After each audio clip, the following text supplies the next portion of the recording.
Welcome to Fear and Greed, the Sunday edition. It's the 12th of September 2021 and I'm Sean Aylmer. This is our Sunday show where we have a bit of a change of pace and we look at some of our favourite stories from the week. As always, I'm joined by the Fear and Greed team. Adam Lang, aka Adamski, is the head of operations at Fear and Greed, a passionate man, certainly about tax reform and streamlining of government in Australia, stuff like that.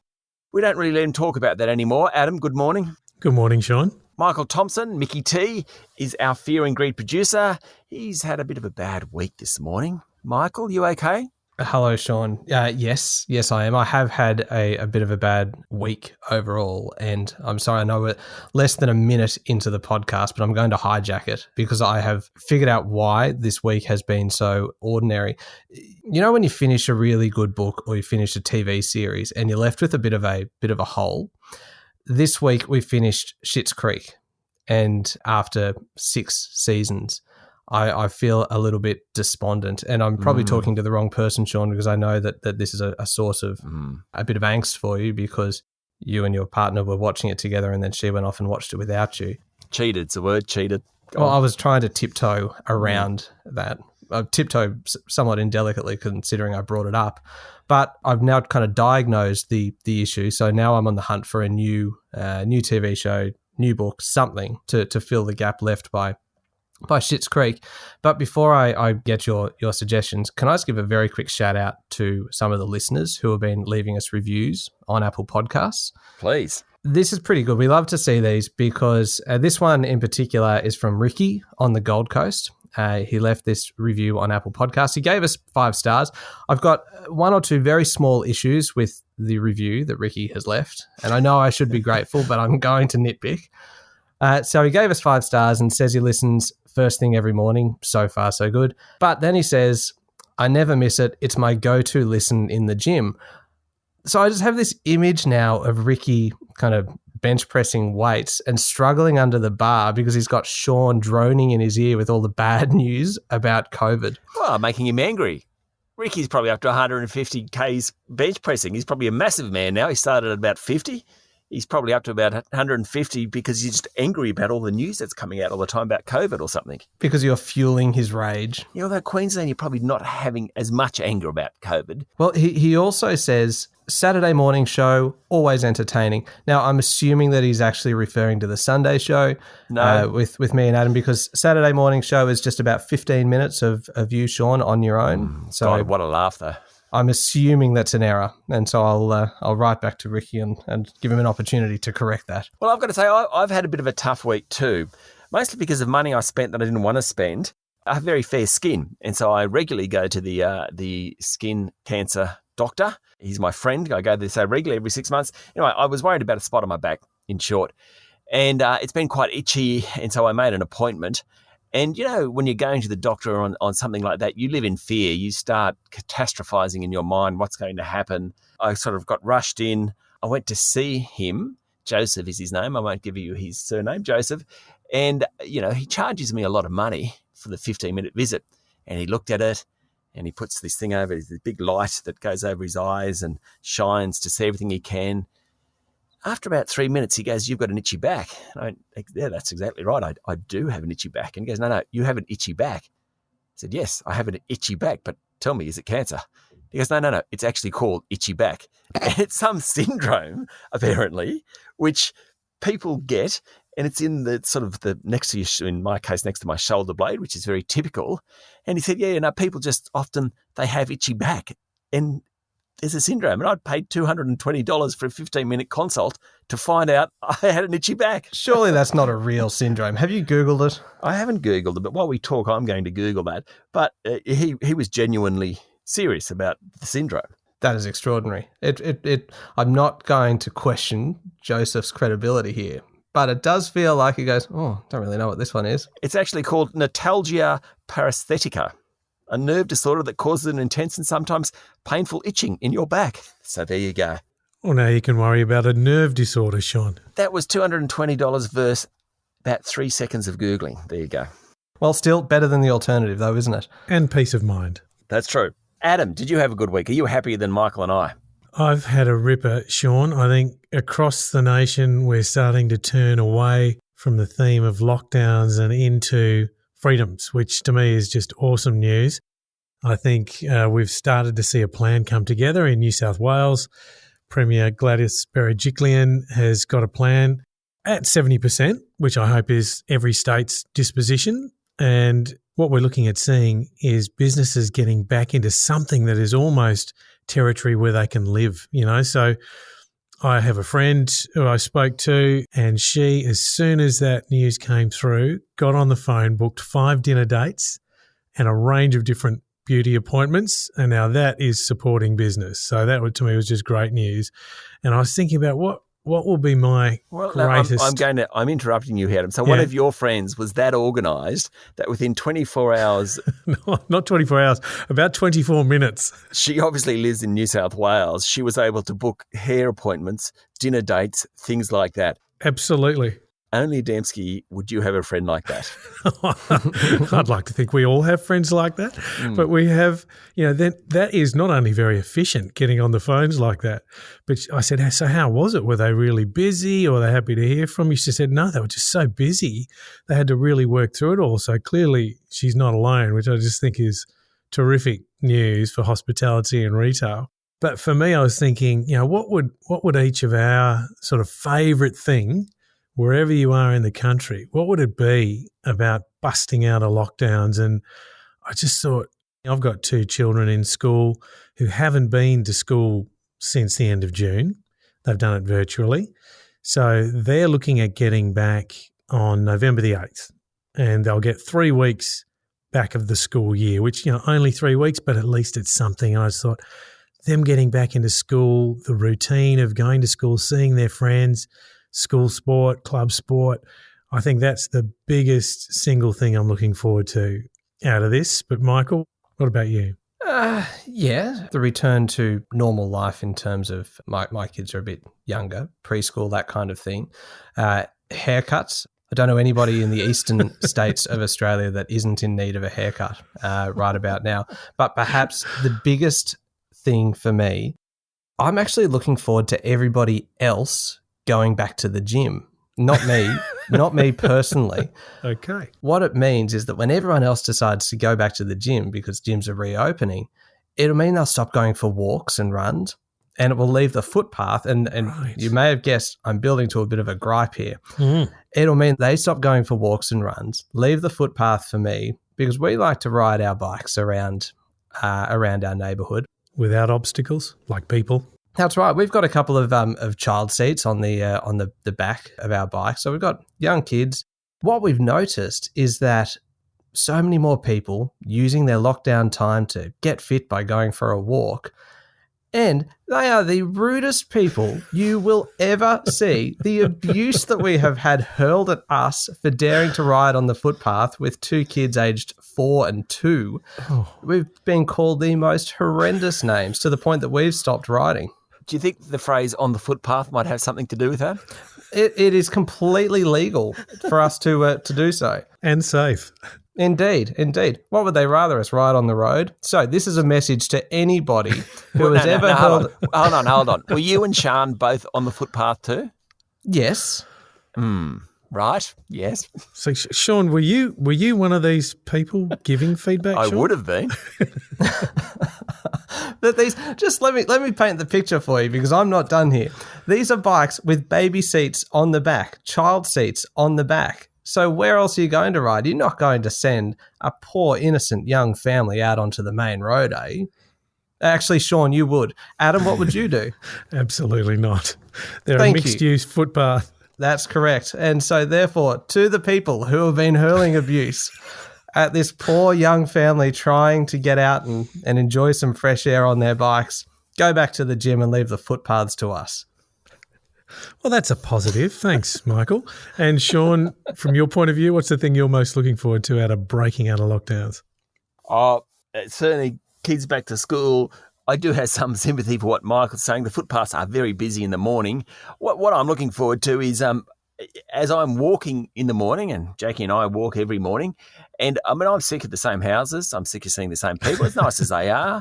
I'm sick of the same coffee. I'm sick of the same, it's spring at least. The flowers are blooming, and when you're walking past a house, you think, oh, geez, that tree's gotten, the flowers that has come out in the last week or so, that's not bad. You know you're in trouble. If your life's about watching flowers bloom, and it's the same flowers in the same streets, same time of the morning, it is like Groundhog Day. I can't wait to get out. Same here. A bit of variety, and just, I think, too, the hallmark of having some success in containing and living with COVID, to me, is a real positive.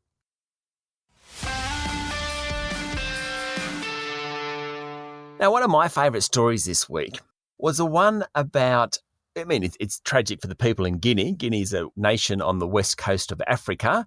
There was a military coup over the week, and what it means potentially is for some of the Australian miners, Alcoa, Alumina and Rio Tinto are the big three who have interests in that region. It's very unstable, and whether or not those interests will come to fruition and whether they'll continue to be able to mine bauxite. Rio also has an interest in iron ore mining in the Simandou area.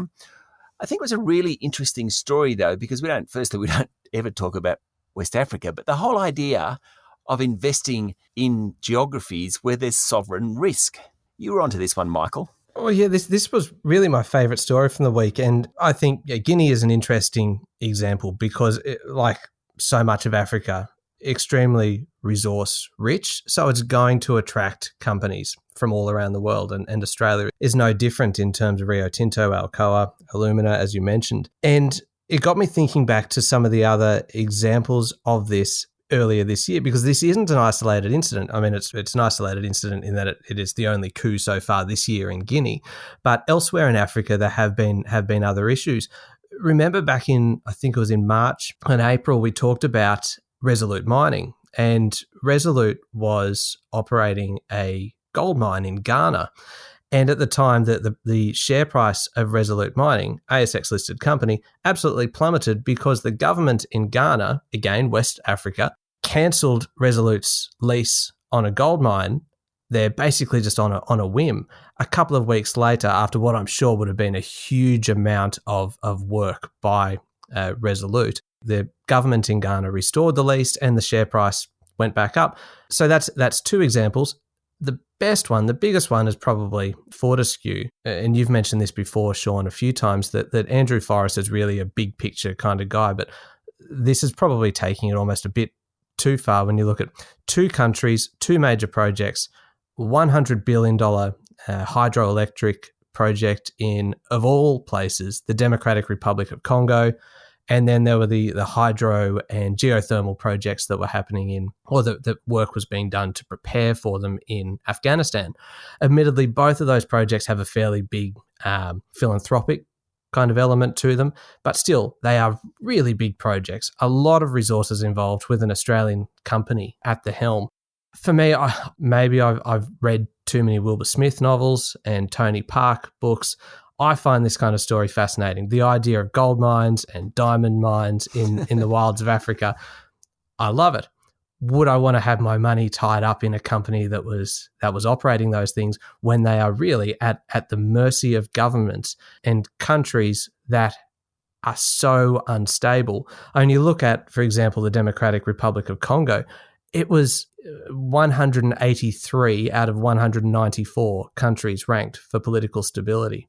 I suppose it's more for a question for you, Sean. Is that too much risk for a company to take on, and should investors kind of be taking that into consideration? Sovereign risk is always a risk, but you're giving us really extreme examples. Anyone that's invested in China in the last 12 months could perhaps make the same argument. Tencent Holdings was down 7 or 8% this week because the government came out and it doesn't want gaming groups to make profits. It actually wants them to look after the youth of China, more or less. The same's happened with some of the other online players, the technology companies in China.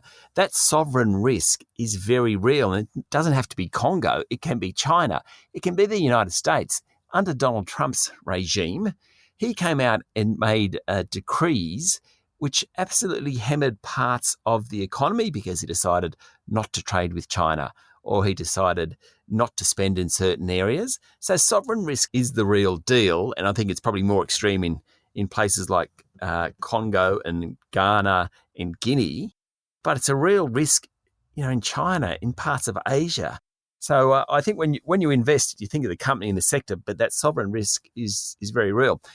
The final thing I'd say, it's kind of often why people invest in BHP or Rio Tinto rather than investing overseas, because you can get exposure to boom times in Guinea, for example, by investing in Rio Tinto without risking your money by investing directly in Guinea.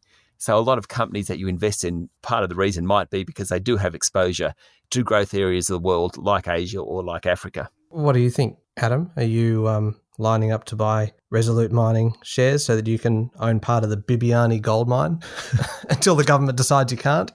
No, not at this point. I'd probably choosing a bit of middle ground is also involving China, but Hong Kong. If we look what's happened to Hong Kong over the last 20 years and how pretty interesting changes of perspective from the Chinese government can have profound effect really quickly.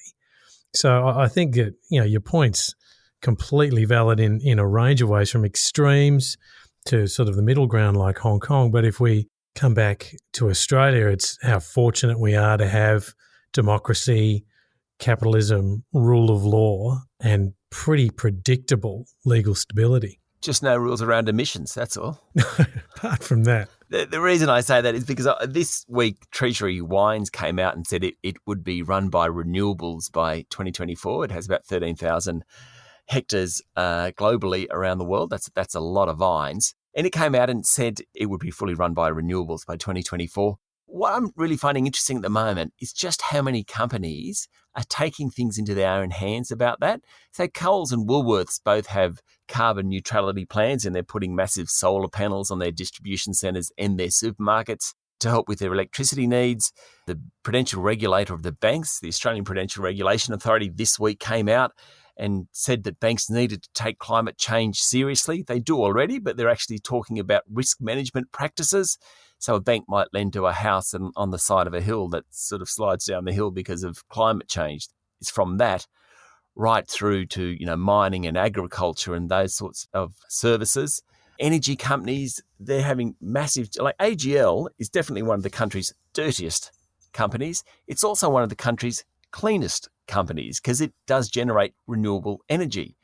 What I'm finding really interesting is just how the companies themselves are going green. And the reason is because they can read the tea leaves. Investors are becoming more green. And I think I might have this number wrong, but the latest is that about a third of the new money going into investment is actually earmarked to be green. So people want to invest in companies. They're actually thinking about the future. It's also a really big thing for employment. So if you want to employ a millennial, you need some sort of ESG, environmental, social governance initiative. It's some sort of purpose that they can grab hold of. I just think it's a really interesting trend, which if you don't jump on it as an investor or as a business, you're going to miss out. And that's got nothing to do with the politics of it. It's got nothing to do with what Scott Morrison thinks or what Anthony Albanese thinks. This COP meeting, the COP United Nations Summit in Glasgow in November this year, it will all come to the fore. So we'll be talking a lot about it. And that will be very much a political discussion and a commitment, or getting everyone to commit to net zero carbon emissions by 2050, something Australia hasn't done. Lots of other countries have talked about it, but there's actually very few that have signed a piece of paper saying they'll do it, which is interesting. But definitely corporate Australia is going in that direction. I think there's a popular phrase of US presidents. Bill Clinton used it a lot. Barack Obama used it a lot. And that is being on the right side of history, and then conversely, being on the wrong side of history as well. I do wonder how many years in the future will it be that we look back and go, Australian companies were really on the right side of history by getting in early, following essentially the money and following, as you just outlined, the opportunities and the employment demands really of younger Australians coming through. And at the same time, that the government, by refusing to commit to that firm target by 2050, could end up on the wrong side of history. And I just wonder how far it will be down the track that we're actually able to look back and make that assessment, or whether we can in fact make that now. I reckon the Adani coal mine in Queensland has a lot to answer for, because I think without the Queensland vote last time, Scott Morrison wouldn't have won the election. And a lot of that did come down to the climate change debate and what Labor was saying versus what Coalition was saying. Scott Morrison, whatever his personal views are, he is in bed with the National Party. He has a deputy leader in Barnaby Joyce who is extremely robust in his views around these sorts of things. And it's actually quite hard politically for him to commit to it. Now, take a step back. No one liked immigration in the sort of the 1970s, early 80s, and Malcolm Fraser said, we're going to allow every Vietnamese immigrant into the country, and what a magnificent country we have as a result of Malcolm Fraser making that decision. It's a bit like that for Scott Morrison. I think it's just time he bit the bullet and did it. I completely agree, Sean. I think one of the things in the last 18 months has been how well business has helped lead us through these challenges, from finding a vaccine to rolling out programs to businesses choosing to mandate vaccine. I think governments have done their job to a better or worse extent around the world, but business has really led the way. And in Australia, we just haven't had a cohesive climate policy for 20 years more. And it's just desperately wanting. And I think what we're seeing is people through business and through the places they work advocating what they want, perhaps not through their political leaders, but through the companies that they invest their time and their money in. Tell me, do you two recycle vigorously? Yep. Yeah. I've got a worm farm. Oh, really? You're that vigorous. Do your kids? Yes, but no more sort of keenly than we do. Yeah, no, I agree. I think my kids are less keen, but that might come down to laziness too, to some extent. No disrespect to them, but you ask them to take out the recycling, and the next morning you open the bin, and the plastics are in with the papers, and it's sort of been half done, and that's about it. But it'll just be interesting to see if that next generation are a lot more environmentally keen than we are. Absolutely. I wonder too, Sean, and this speaking to your former industry of employment, newspapers, how much less the paper bin might go down. The recycling paper bin might go down in the coming years because we're just not using as much of it anymore. I got to say, I was cooking a barbecue the other night, and we had a little fire going. I don't know whether you're allowed to. And I kind of peeled back the plastic container and put it in the fire, and one of the kids had a real go at me saying, do you understand what you're doing when you're burning that plastic? You were scolded and proud at the same time. Exactly. Speaking of newspapers, can I tell you a very brief story with very little link to anything else that we've discussed? But perfect segue. Indeed, considering you are both avid consumers of media, I just want to share what I think is probably the greatest example of clickbait that I have possibly ever seen. This will be another one of those uplifting stories from Mickey T, everyone. Close on a high, Michael. I'm quite a fan of news.com.au because they just have such a good range of stories. They do. And this one, for me, really takes the cake. I was sucked into clicking on it because of the headline. The headline is, Tourist Finds Mysterious Shaped Object in Tiny Town of Banana, Queensland. And I thought, this will be good. I wonder what they found. So I read, it is a very long article.